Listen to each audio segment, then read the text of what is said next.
بسم اللہ الرحمن الرحیم۔ قابل احترام سامعین اور ناظرین، آج آپ کے سامنے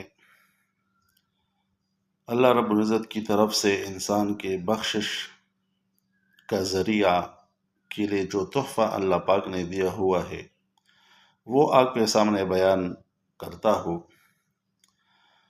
انسان پر، پھر خاص طور پر مسلمان پر، اللہ رب العزت اس کے بخشنے کے لیے بہانے ڈھونڈتے ہیں۔ معمولی باتوں پر اللہ رب العزت انسان کی بخشش کا ارادہ فرما لیتے ہیں۔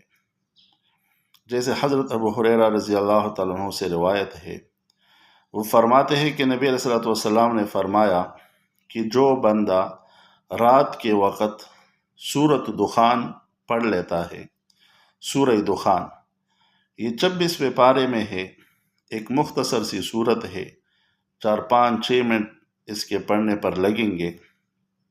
تو جو بندہ رات کے وقت سونے سے پہلے سورہ دخان پڑھے گا تو اس آدمی کی بخشش کے لیے اللہ رب العزت 70,000 فرشتے مقرر فرما دیتے ہیں، جو صبح تک اس بندے کے لیے بخشش کی دعائیں کرتے رہتے ہیں۔ تو فرشتے اللہ رب العزت کی معصوم مخلوق ہے، جب وہ کسی بندے کے لیے بخشش مانگیں گے تو لازمی طور پر اللہ رب العزت ان کی دعاؤں کو قبول فرمائیں گے۔ تو لہٰذا تمام مسلمانوں کو رات کے وقت سورہ دخان پڑھنا چاہیے اور سورہ دخان پڑھنے کا اہتمام فرما لے۔ اللہ رب العزت سب کو عمل کرنے کی توفیق عطا فرمائے۔